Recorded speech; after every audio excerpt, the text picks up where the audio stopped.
This week on the grid, we have Scott Skyping in from a faraway land, and we're taking your questions in an Ask Me Anything episode of the grid, and it all starts in 60 seconds. The Grid is brought to you by Tamron. Check out their 28 to 75 millimeter f2.8 lens. It's for Sony full frame mirrorless. It's awesome. Go to tamron-usa.com. And Profoto, the light shaping company. Check out the Profoto B1X, powered all the right places. Go to profoto.com/US. And Platypod, the tripod alternative that is changing the world. Everybody has a Platypod. You should too. Go to platypod.com.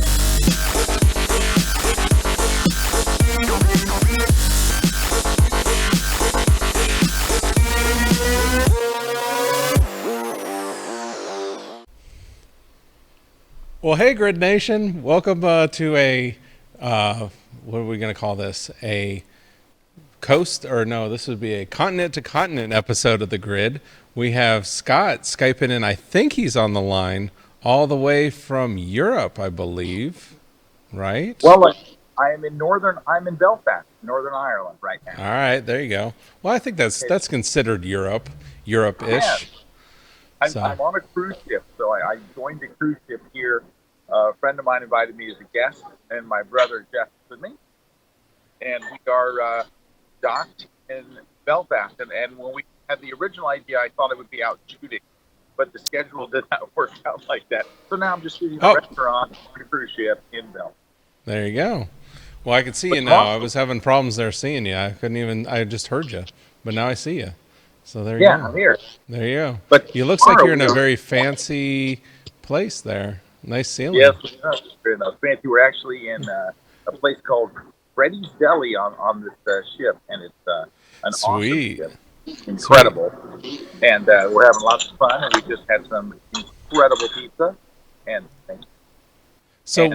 So what are you up to out there? Where are you going? Well, tomorrow we're going to be exploring here in Belfast. We're going to get up early and drive out the dark hedges.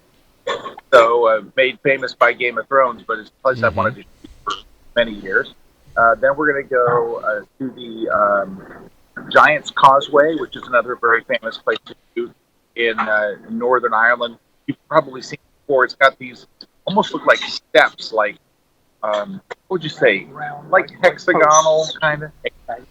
Yeah, hexagonal steps that look like they were put there, by aliens. So we're going to do that tomorrow and kind of cruise around. And then the ship leaves tomorrow. We have a day out at sea, and then we're for 3 days at the Faroe Islands. Oh, awesome. So that's really, for me, that's the big, I've always wanted to go to the Faroe Islands. It's very hard to get to, but this ship actually docks at the Faroe Islands. And a buddy of mine is a very good photographer, and we're going to go out shoot with him, and then go to 2 spots in Iceland. One is right here on the table. It's called Puffin Land. The Puffin Land. Yes, we're going to the Puffin Land, and then that is. It looks like it's Vestmannaeyjar. Exactly. That's what I'm thinking. Right next to Florgan. Yes, next to Florgan, and then we go to Reykjavik, and then we fly home from Reykjavik. Sweet. So, cool. Well, that sounds like an adventure. Can't wait to see the images. We're very excited. It took us a while to get here. We had to fly from Tampa direct to Amsterdam, and we had a 5.5-hour layover in Amsterdam. And we flew to there and got our rental car and all that. So we're just settling in. We're kind of tired, but we're going to get up early, and go shooting. So we're excited. Well, speaking of being all over the world, we got people tuning in from all over the world. We've got Alex saying hi from Aberdeen. We've got Lori saying hi from Newfoundland. We have Jackie from Miami. Then we got John Mayfield saying hello from heat-waving Nova Scotia. And then we got Dave from Sweden saying hi. We got Robert Norris saying hi from Las Vegas, which we'll both be in Las Vegas pretty soon, right? Oh, I think I might have lost Scott. Did I lose him? Well, anyways, we will both be in Las Vegas real soon because we got the Photoshop World coming up. Photoshop World, August 21st through 23rd in Las Vegas. It's not too late to go sign up. So if you look at my screen, you got August 21st to 23rd at the Mirage. You've got that. The hotel, I will say this, the hotel, I believe, is 99% booked for the conference. So there's like 1%. There's like a few rooms left. So if you want to go and get a room at the Mirage where we'll all be staying, you got to call now. And then we got the workshops, a couple spots still available in the workshops the day before. So check that out over at photoshopworld.com. I don't know, maybe Scott will come back in, but if not, let's see what else we got. Well, speaking of Scott, we have his Ultimate Photography Crash Course coming up. He's teaching that. We've got a few dates being announced really soon, but he has 2 dates next month in Boston and Philly. So Boston's on the 29th and Philly is on the 30th. So check those out at kelby1live.com. And, I think maybe Scott got back. Is he back? Oh, he's back. So, so you'll be in Vegas. We were just talking about that you'll be in Vegas and you'll be in Philly and you'll be in Boston. And you're and you're on a cruise with bad internet connection. I am sorry about that. You know what it is? I can't hit the wireless. I don't know the wireless name and pass. Yes, that happens. So my LTE was not ideal. But unfortunately, it would be quite a bit of work to get actually her name and pass. I'm sure. So we also have Daniel, who was on your photo walk last year from Zurich, Switzerland, saying hi. And speaking of the photo walk, that's opening up this week for leaders. They should be getting their email this week in their inbox, and then the photo walk's coming up in October, right? Yep, it's usually the first Saturday in October. That's kind of historically when it's been. I wouldn't be surprised if it wound up at that date again, but we have not made the official announcement, so you just never know. But you kind of know. Yep. So that notification is going out to leaders this week. So if you see that, make sure you're checking your email for that. So this is really going to turn into an Ask Me Anything episode, I believe. That's kind of what we did. So if you guys have any questions for either of us, just ask. And we actually have our first question. It's coming in for Scott. It's, given he's not impressed by a full English breakfast, how's he finding an Irish breakfast? So we haven't experienced an Irish breakfast yet. So we just got here. It's nighttime here. It is 9:10 p.m. at night here. So tomorrow morning we will experience our first breakfast. But we're going to we will be eating out. But we won't be eating on the ship. We're going to get out early. Sunrise is like 5:30, so we're going to be up early. So we'll know tomorrow. But I expect that it will be every bit as poor as a British breakfast. I don't know. I mean, the food in Ireland's pretty good. Yeah. I understand the food is good. After 10 a.m., the food gets good in Ireland. But it's probably just as bad. They got some really seriously bad food for breakfast in all of the UK. I know. You know what? Here, I love the people. I love the architecture. I love everything about it. I'm an Anglophile, and that's why I can say with certainty, the first breakfast is a British breakfast. And I'm sorry to all my friends in England, but you know it's bad. If you weren't born and raised with it, you know it's horrible. No one says, you know what I really want? I want everything. It's breakfast. You think the French come over and go, man, I just love going to London to get that British breakfast. No. Now you realize you're going to ignite a whole war going on with these statements that you're making. Because I remember having this conversation with Dave Williams, and you would have thought you were like tearing out his heart when we were talking about it. Yeah, but you know what? What I hope is that it will elevate English breakfast, and that they'll have bacon that is actually bacon. So, because what they serve for bacon is not bacon. Oh no, that's ham. Yeah, that's not bacon. So, and you know what? Everything else, love it. I love it over here. I'm having a blast. I'm going to be skipping breakfast. All right. So John Mayfield's asking, today's his birthday, And what should I buy for my Z6? He says he's thinking of an NISI filter set. So That's probably not a bad idea. You really only need two filters. You need a polarizing filter and you need an ND filter. And correct. outside of that, you're really not going to use hardly any filters outside of those two. You need a polarizer to cut reflection, not to make sky blue. Polarizer is designed to let you get rid of reflections in grass and green and things like that. You want to see the rocks under the water. Polarizing filter will do that. It will make the sky blue and all, but don't buy it for blue skies. Buy it for what it's made to cut through reflections. Second part, you need a neutral density filter if you do almost any photography outside of product photography. You travel, landscape, anything outdoors, an ND filter is wonderful. If you are any place around water or moving clouds, an ND filter is wonderful. I would definitely go with that. Oh, absolutely, and I would agree 100%. I mean, I think the ND filter has become an indispensable part of the workflow for me, definitely, and polarizing for the same thing that you're talking about, reflections. But really, all the other stuff that you really do with filters, it's so easy to do it in post that it's like what, and then you're just like adding something to confuse yourself later or needing to like struggle, and it's just not worth it. Those are the two filters that you can't easily replicate in post. Exactly. And the blue sky you can replicate, which is why I say don't buy a polarizer filter to get a bluer, richer sky. You really want the polarizer for cutting reflections, and that's something you cannot do in post. So, happy birthday, though. Yeah, definitely. So Summer is asking, or wait, what do we got here? Oh, we're moving. Let's see. Summer's asking, hey, Erik, I know we don't do launches here from Huntsville, but do you ever come to the Rocket City to shoot?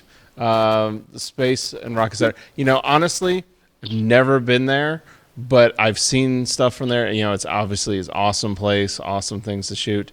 I just tend to be drawn to the real or the live rockets, not the ones sitting on a pad. So anyways, never been there, but I would love to go there. Lori's asking, how do you handle backup of your images when traveling? So this is a great question for you, Scott. I mean, you're out traveling. How do you handle backup of your images? All right. Well, I have two things that I do for backup. Number one, I'm carrying a small Samsung, about 2.5, 3 inches long. It's a half-inch wide. It's super lightweight SD hard drive. I back up all of my shots every night. I don't care how tired I am. I'm like, oh, I'm so tired. I back them up onto that drive.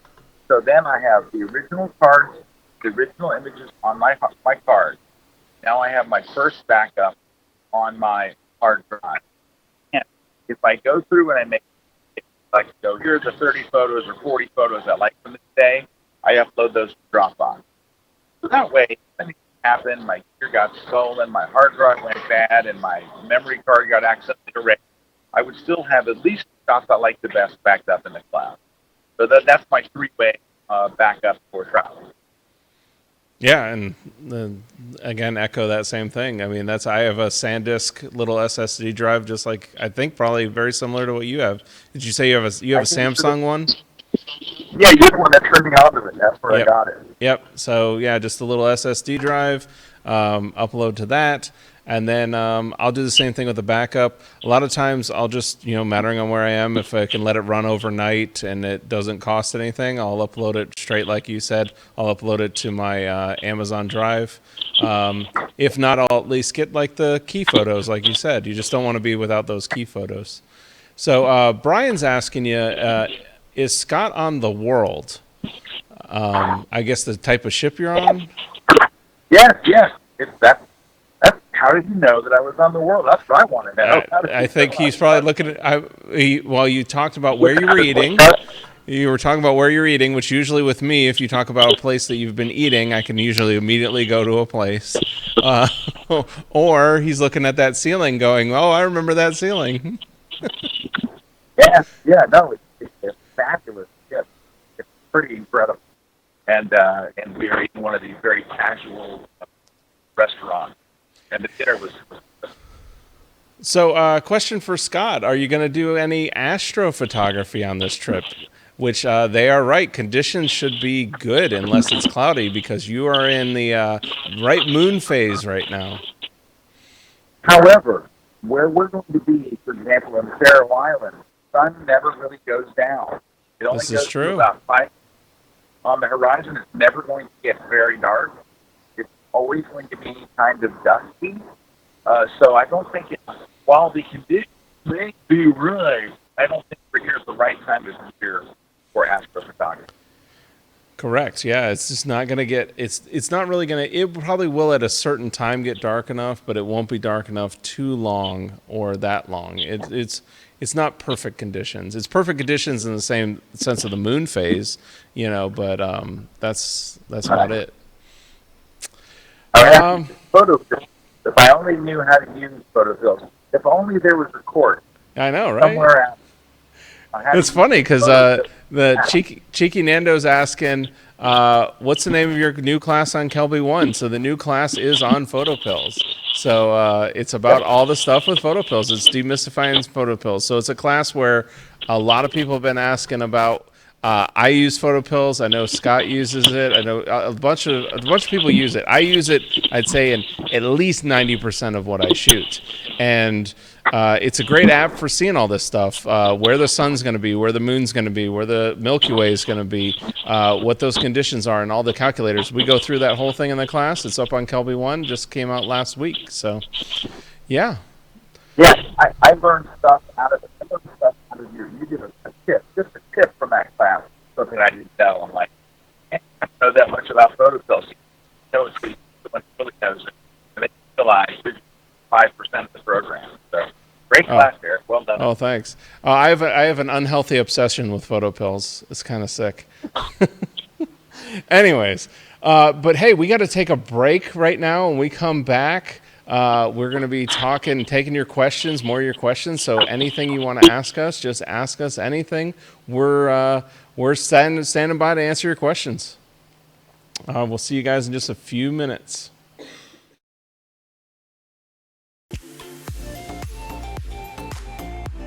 So if you've ever been out on location and wondering, where's the sun going to be?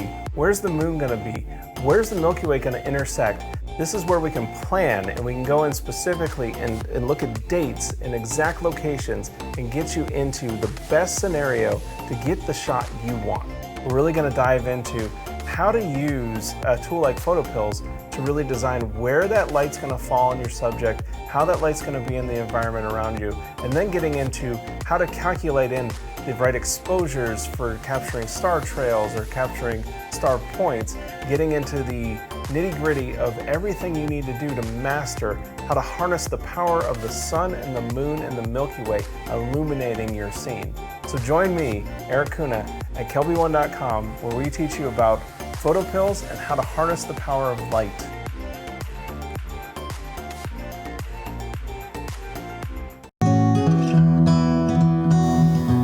I'm Dave Williams and I'm a travel photographer from the UK. I'm going to use all of my information that I've learned in my years doing this, and I'm going to teach you about how to plan properly for travel photography so that we maximize on the time we have and so that we know what we're going to do with our time when we get there. I've made some mistakes and I've learned, most importantly, that nothing beats good, proper planning.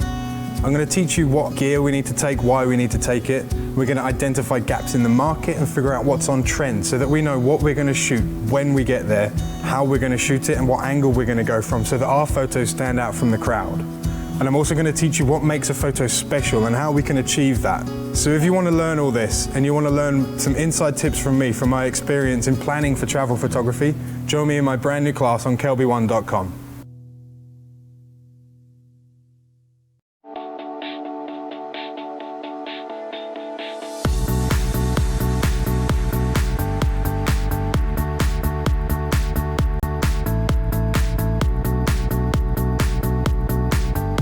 When you need a tripod that is compact, that is portable enough to take with you anywhere, one that is adaptable to any situation, that will prove versatile enough for any shoot and is compatible with your other gear, giving you freedom to create your own perspective. Look no further. Platypod Ultra does it all. Visit platypod.com for more info.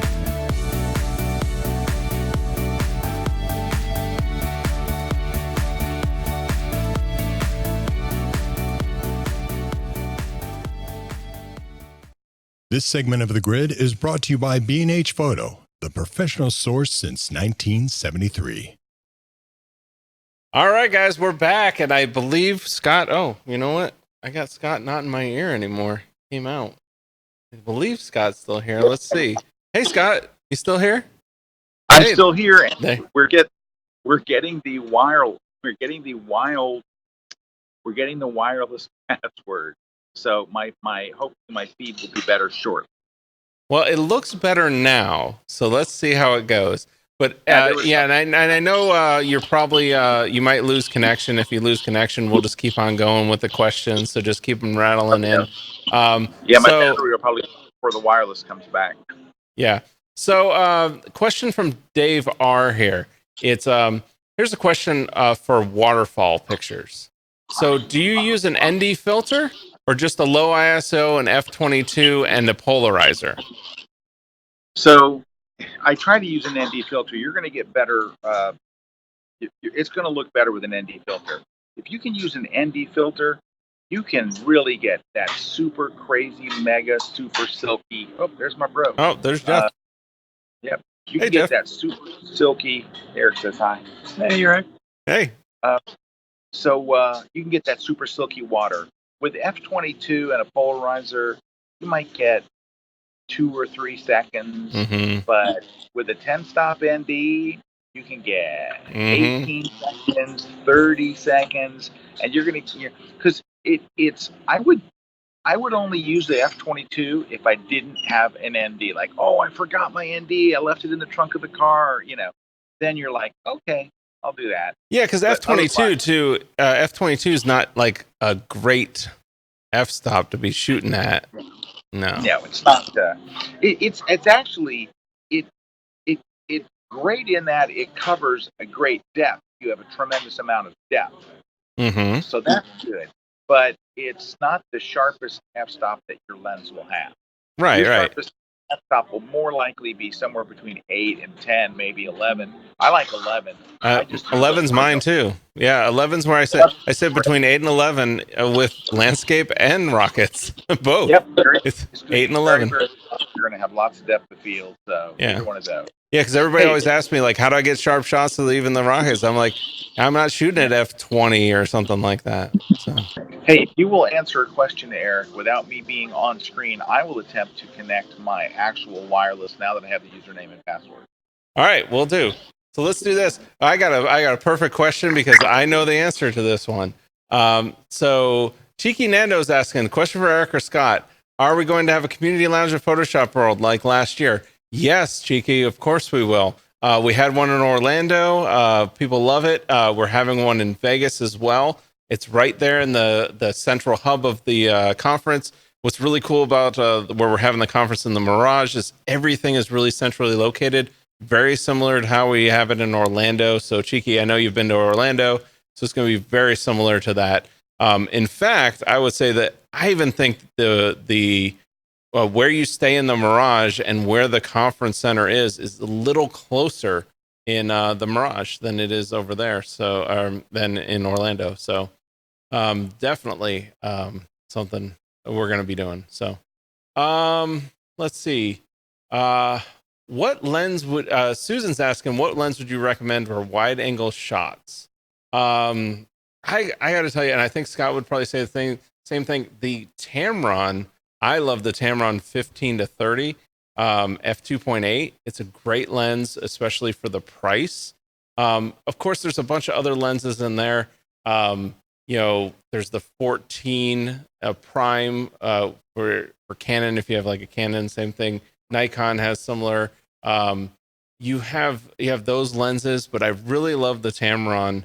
Now the other thing is for wide angle shots, if you're gonna get a 16 to 35, I would say go for the f4 unless you're going to do anything with low light. So, or night or something like that. Just go with the f4. So it really just, there is the matter, but I'm telling you, if you had to ask me one lens that I would definitely buy again or keep on buying, it would be that Tamron 11 to, or the 15 to 30. Great lens. And in fact, Scott uses that. Rampton, who does classes on Kelby 1, he uses that. So there's a lot of people that use that Tamron 15 to 30. So I think Scott's back on the Wi-Fi. Back. Sweet. Does it look better? Yeah. No, it sounds better too. That was the big thing. So okay, good. You were kind of getting that stuttery kind of like max headroom kind of, thing going on there. Okay, so I have the 16 to 35 f4 with me, like you just mentioned. So that's what I have. I have 16 to 35 f4, and I had my 14 in my bag, and I just took it out.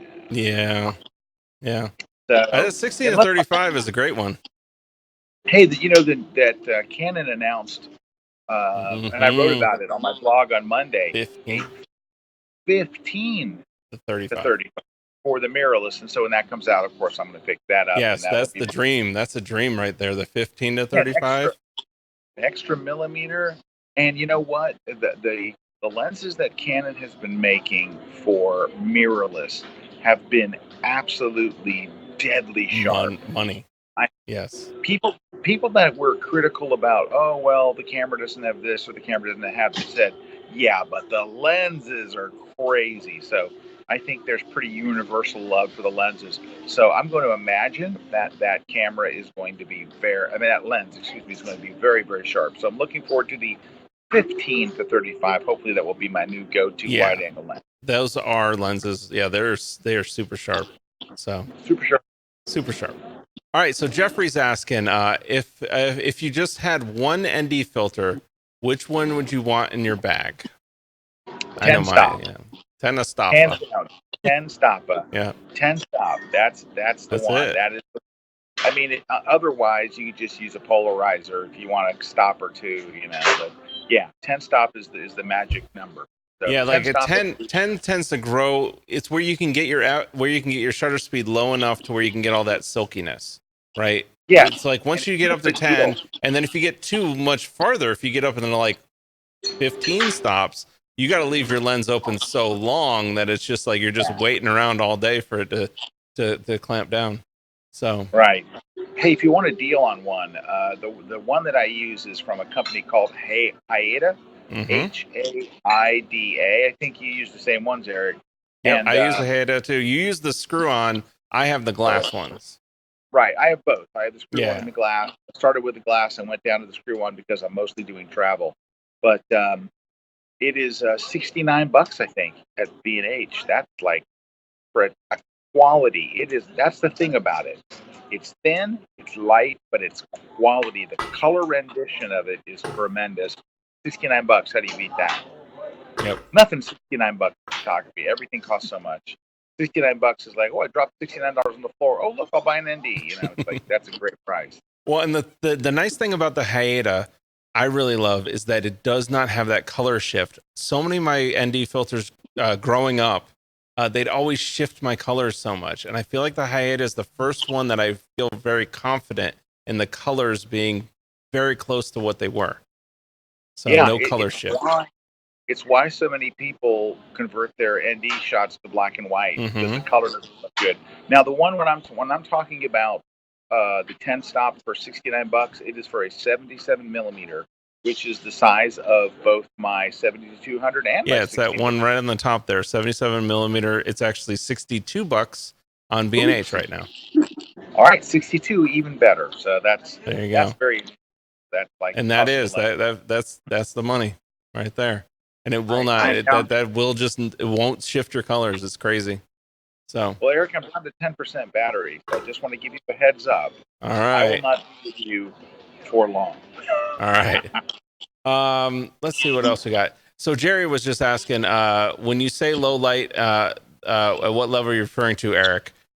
Typical lighting or darker? When I was talking about that with the f2.8 versus the f4, really, honestly, it's only if you're going to get into, like with me, it's if I'm going to get into astrophotography, because you start getting into astrophotography and that stop really matters. You just need to let in so much of that light into your lens. So if you're going to get in astro, if you're not into astro, I wouldn't. I mean, there'd just be no reason. I mean, there's no reason that you could just leave your camera open longer, but with astro, the earth is turning, so you can't leave your camera open forever or the stars just become trails.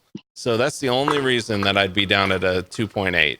But f4 is fine for 99% unless you're doing a bunch of astro. So yeah, because you're never going to be even shooting at f4 for landscape or No. things like that. F2.8 is great if you're, like you said, for astrophotography, but you're going to be shooting on a tripod a lot. You're going to be at like f11, Yep. f16, so That's really it. I mean, there's no time that I can think of when I'm shooting any kind of landscape, travel, anything like that, where I'm at 2.8, except for astro. That's it. Except for astro. That's it. So if you're not doing astro, don't spend the money on it. All right. Gary's asking, no, we just answered that one. I guess, what is the cheapest quality filter? I think we answered that too. Haida, I think for the price. What?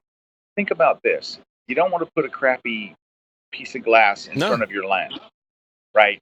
So that's why you don't want to get the cheapest one. Well, don't get $25 one, that's for sure. Yeah, don't buy a $20 ND filter. If you're buying a $20 ND, you're not going to be happy with the results. But, for $62, gosh, that's so cheap. So, yeah. I know everything's relative, but, $62 for a piece of photography gear these days that has the big effect on your photography that an ND filter would have is pretty darn good deal. Yeah, you'll save that just in the amount of time you'll spend trying to fix a crappy ND filter shot. It's an awesome shot, but it's a crappy ND filter. So, anyways, Debbie's asking, what type of drive did you say we use for backups on the road? So I use the SanDisk SSD. It's just a little mini SSD I can look up. You have the, is it Samsung or SanDisk? Oh yeah, I'm using the Samsung. So I used to have the Samsung. I now using the SanDisk, not just because one filled up. That's the only reason. So yeah, I'm using it's USB-C. It's quick. It's SD. It's very fast. I think it's the one I have as a gig. Yep. And I like the SSDs because there's not that moving part in it. Right. If you drop it, just pick it up. You don't go ooh. Yeah. Oh, actually, you can see right there on my screen. There it is. And you can see, I'm not lying, purchased one time. I purchased it on January 5th of 2019. There you go. That's it. That's my recent one that I have. So it's an Amazon choice. Mine. My Samsung is blue and it's just very plain, but yours is a little biffer. Oh, yes. I got this one because it has a little cool carabiner like loop on it. I know. It's got a nice carabiner thing. I'm with you. Actually, this one is rated at a little higher shock rating. So anyways, but that's just me nerding out about stupid stuff that doesn't matter. All right. Well, Eric, I probably have enough battery for one more question, and I will be signing off. All right, and then we'll take a break. So this is the last question before the break. If you guys have any more questions, just ask them in the chat. So I got a question for either of you guys. This is Jen asking, I've been invited to go on a water safari next week, but I don't really have the gear. My old entry-level D32 or 3200 and the kit 55 to 30 is all I have. That could be considered appropriate, but I don't think it's water sealed. Are there any tips you guys have for wet situation and keeping your gear working? Well, first off, you should probably go to LensPro to go and get the gear you want to get. LensPro2go.com, which are friends of ours. They're not sponsors, but they're friends of ours. They're wonderful. I rent. Oh, I think we might have officially lost Scott, but I will echo what Scott's saying. Absolutely. When you get into situations like this is where LensPro to go and those type of places really shine, because what you can do is if you've got an opportunity in front of you where you're like, oh, I've got this awesome photo opportunity, but I just don't have the gear to do what I know I need to do on the trip. Just spend a little bit of money and rent the gear versus spending thousands of dollars buying that gear. So go rent something that's got weather sealing. Go rent something that's got the length that you want, that can get you out where you want, or the speeds that you want, or the sharpness that you want. Go rent that stuff. If not, I mean, honestly, I think maybe Scott came back. Did you come back? Oh, you're back. So anyways, I was just echoing what you were saying. Oh, so now I can't hear you. Uh-oh, Mike, can you hear me? Oh, now I can hear you. So anyways, just echoing what you were saying about renting. Yeah, if you're going to be in the water, rent some underwater housing. It's very popular to shoot, half in the water and half out and stuff. You're going to need underwater housing for that. I believe Lens Pro To Go does rent underwater housing. Underwater housing is expensive, so if you want to rent it, don't buy it. But you can rent it. It'll keep your camera gear completely safe, and you'll be able to do some really, really neat stuff. But yeah, you don't take that 3200. It's not weather sealed. It's going to mess up the camera. It's going to turn out badly. So you're better off to rent a little now than just watch your camera die in the wet. Well, and that's one thing you don't want to cheap out on is a waterproof housing, because if that fails, not only the housing gone, but everything inside the housing is gone. So yeah, definitely don't want to do that. All right, well, we got to take another break, but I think, Scott, your battery is probably going to die on the break, so we'll probably have to say goodbye. Yeah. But good luck on the shoots this week. For having me on. I enjoyed it. Hi to everybody out there. Thank you for watching the show, and I will not be back next week. I'll still be out somewhere at sea, so I'll be back the following week as we get ready for Photoshop World. All right. Well, yeah. Well, I will see you back in the studio in a couple about 9 days, right? 8 days, something around there. 8 days. All right, guys. Well, thanks very much. You guys have a great day. All right. Have fun shooting. Cheers. And we will see you guys back here after the break. If you got any questions, just ask them in the chat.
This segment of The Grid is brought to you by Canon.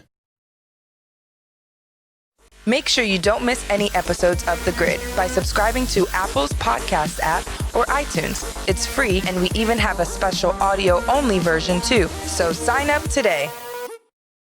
Hey guys, all right, we're back. So we're here with Ask Us Anything, and now Scott did have to sign up, so you're left with me, Juan, and Christina. So if you got any questions for me, Juan, or Christina, just ask us in the chat. But we'll just keep on answering some questions here. Yeah, Jerry's asking, probably a lurky question, but at size, is megapixels too much or not enough? I'm relating this to architecture photography for architects or corporate photography. I'm thinking you're just meaning, like, do the megapixels matter? Like, if it's too much or not enough? Megapixels don't matter as much as we put emphasis on it. You know, people come out with new cameras that have 50, 60, 70 megapixels, and everybody goes, oh my gosh, I need to buy this because it's going to make my photography better. It won't make your photography any better. I mean, yeah, you'll be able to print the bad photo at a bigger size, maybe, but it's still is not going to affect your photography. I remember starting out at Kelby 1 here, and, you know, people that, you know, look it up to, you know, Joe McNally, Moose Pearson, Dave, like, those guys were shooting on 7, 10, 12 megapixel cameras, and that was top of the line at the time. And they were doing full spreads. They were doing everything with those images. So this whole, like, megapixel myth thing that we need these megapixels, it's somewhat, I mean, it is nice. It's nice to have sometimes, but there's a lot of times when it's not really necessary. I've had a camera recently that I've been using for the pure reason that it can shoot a faster shutter speed. It can shoot up to 1/16,000th, but it's only 5 megapixels. But those images are getting picked up by, you know, people online or magazines, you know, to run them, and they're fine with it. Then they're able to print them out at whatever size they need. So megapixels, you know, I don't put as much emphasis on megapixels as it is other things. The technique with architecture, a lot of it has to do with the lenses that you're using, you know, being able to take distortion out of the images, making sure you have straight lines at times. So those are the kind of things that are more important there than the megapixels. So Sandy's asking, I'm about 3/4 of the way through the new PhotoPills class, and there seems to be more to this app. Are you guys planning to do another class? I love it so far. Well, first, Sandy, thanks for your feedback. Absolutely, there is so much more to this app. Like I was saying, I think I have an unhealthy obsession with PhotoPills. I can go pretty deep with it.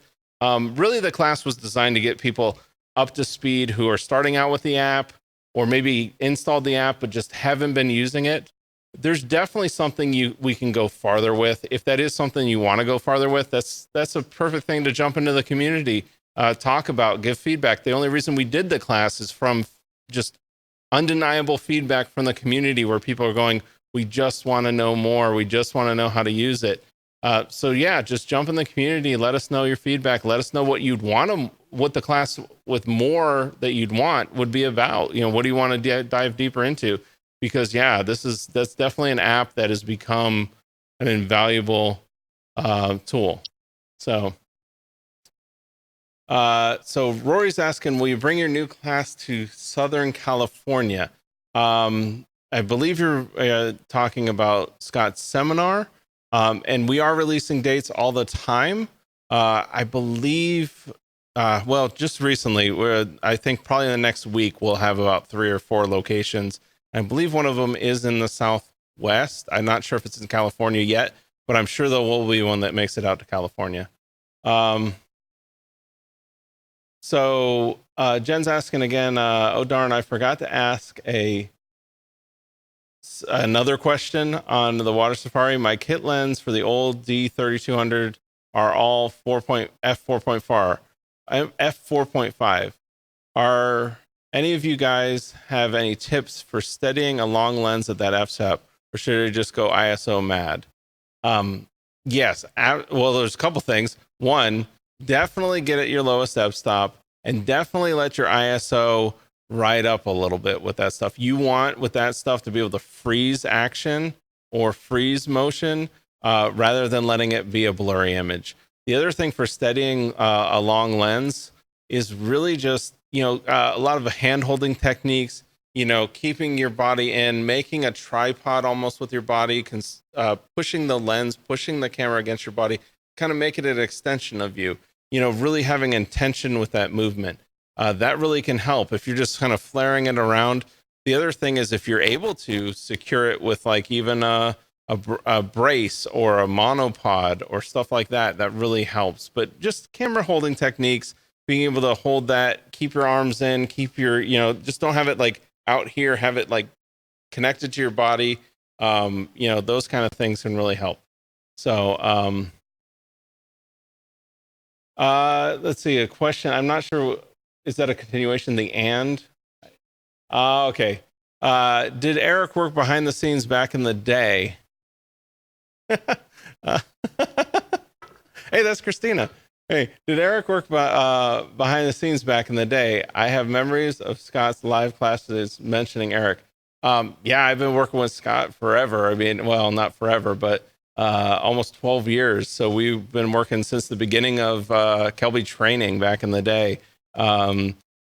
We were working on Photoshop User TV when I started, and Layers TV was just launching, and we were just launching Kelby training back before it was Kelby 1. So that's when I started around here. Summer's asking any news or input on the rumored Canon R Pro. I'm debating it in a new Canon body, but wondering if it's worth the wait. You've probably heard the same thing we've heard. I mean, there's definitely a rumor that it's coming out. There's definitely a rumor that it will be there. What that ends up being, we don't know. I would say this, that unless there's a real need for you to have those really high-end pro features, that the stuff out there right now, like even what you can see what's being produced even with an EOS R, it's incredible. But there is something like if you're needing that, if you're a person that's needing the 1D line, maybe. But I think everybody else, really, there's not really there shouldn't be a debate over is it worth waiting or is it worth getting something right now. Like if you really need a body, that's definitely something out there.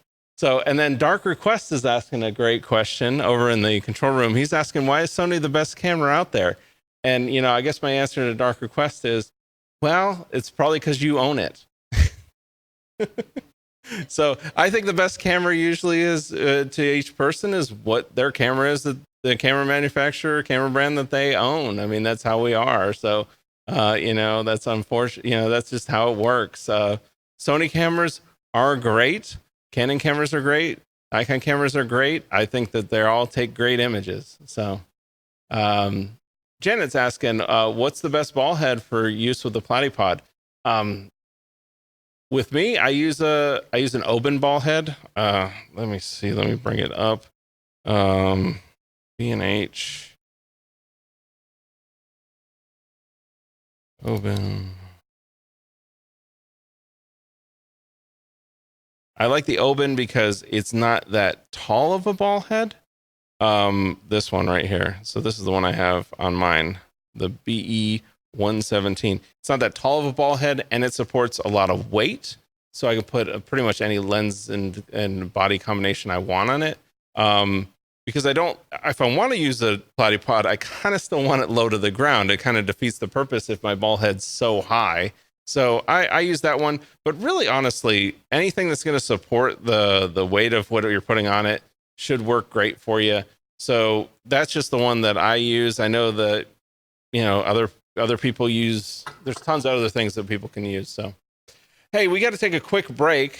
And when we come back, I don't think we even talked about the contest, but we're going to have a contest when we get back. It just got a comment about it. We're going to be giving away a Platypod Ultra, and we're going to be giving away the landscape photography book from Scott Kelby. So when we get back, we're giving away that. We'll answer any more of your questions that come in, and see you guys in just a minute. Hey guys, Christy from Shark Pixel here, and I am super thrilled to be bringing you a brand new class all about actions. So if you're a regular Photoshop user, you have a certain set of things that you do and apply to every single image that you work on. Well, if you do something more than 5 times, you need to have an action for it. So that's why this class is so important. It's going to teach you all of the skills that you need to know in order to let Photoshop do the work for you and working smarter and not harder. So in this class, we are going to get really advanced with the actions that we create. We're also going to start compounding actions where we literally layer multiple actions on top of one another. And then also we're going to be doing complete start to finish actions for skin retouching. So come check out my new class where we take actions to the next level, only on Kelby1.com. If you're using Lightroom and you're not using metadata, you haven't mastered using the metadata panels, you have to watch this class, because otherwise you're missing out. Well, it's helped me because people have found my images, and because of the metadata that's embedded in it, I've actually been contacted and paid for work because they found the image and they wanted more of them. Everyone looking at your photos, they're wondering where you took your photos. There's an entire module of Lightroom dedicated to this. I'm going to show you how to geotag your photos. When you go to search your own images in the cloud or in Lightroom on the desktop, it will find them based on the Adobe Sensei artificial intelligence technology. You'll learn more about that so that you can spend time doing other things that are more beneficial. Come join me along the journey of metadata in my latest class on Kelby One. You're doing yourself a disservice if you don't. This segment of The Grid is brought to you by Platypod, the world's most compact tripod base. All right, we're back, and we're here answering questions. Anything you guys have. I just wanted to bring this up. This is one thing that I thought was really funny this week. I wanted to show you guys because this is one of those things that I'm sure people have seen, but basically it was on Reddit, and it's a post that somebody did on Reddit, and it was basically saying, "What is the purpose of this red room in Stranger Things?" And this really made me feel old when I was looking at this. The comment is, in Stranger Things, we frequently see Jonathan go inside to refine his photos or something. I don't quite understand what's happening here. He puts the photos in water, and somehow it makes it clear. An example is in the first season when he's refining Barbara's photo to see a little bit of I guess that's the demon thing that's in there. Is this an old film technique? If so, what is it called? And I saw this and I just started laughing. Like, I'm hoping it's a joke. I don't think it is. But anyways, I just thought, when I read that, I was like, I really feel old after seeing that. But anyways, we got some announcements here. We've got Dave Williams is doing his Capture with Dave Sunrise Challenge. So if you guys want to participate, it's from July 30th through August 13th. You basically shoot a sunrise, you upload it with the hashtag Sunrise with Dave, and he has a bunch of prizes that you can win, like a Kelby One Pro Plan membership is one of the prizes, a Drobo, Platypod Ultra, Black Rapid straps, Lonely Planet books. Just go there, go to capturewithdave.com/sunrise challenge. You can see it. Just got to submit them on social with that hashtag. And then as far as contest prizes, I think we're going to find some contest prize winners for the prizes. So we'll have that in a second. Let's see what else besides that. And big news in Florida is my Milky Way shoots got totally Florida'd out. Florida summer weathered out. So I was gonna go out and shoot the Milky Way. That I had a new tracker that I was gonna use. I got this new tracker, which I'm really interested in using right here because I've got other trackers, but this tracker is so small and light that I was like, this would fit right into my backpack, go right out there with me. And what that allows you to do is basically it rotates with the direction or the rotation of the Earth. So that way you can leave your shutter open longer when you're shooting Milky Way. I have this other one over here, the Star Tracker, but you can see the size comparison where I was like, I'd really like to try that. So I was hoping to try that this week, and that was a bust thanks to the Florida weather. But next month, I definitely, hopefully, will get that out there and do that. So, let's see, Bruce Wurderlich, you won the Platypod, I believe. It corrected it to platypus on her computer, and then Esther Del Rosario, you won Scott's book, so you get a copy of Scott's landscape book. So definitely contact Christina in the chat, and she will contact you, get that all set up to get you out those prizes. Well, guys, that wraps it up for this show. We will be back next week, I believe. Same bat time, same bat channel. And we might have Scott Skyping in from another location around the world. We'll see. And don't forget to follow Juan on Instagram at _Juan Alfonso. So go over there, follow Juan. You can see all behind the scenes of Kelby 1, all that stuff. And you can always follow the Digital Surgeon. In fact, if you look, the Digital Surgeon is starting to do some dark requests on there on his Instagram. He actually those are pretty cool. So those are shots that, oh, look at it. Yeah, I think you used, so Scott has a new class coming out with a lot of those techniques in it. So cool stuff. Go check it out over at Digital Surgeon and Instagram. So, well, hey guys, thanks for joining us, and we will see you guys next week here on the grid.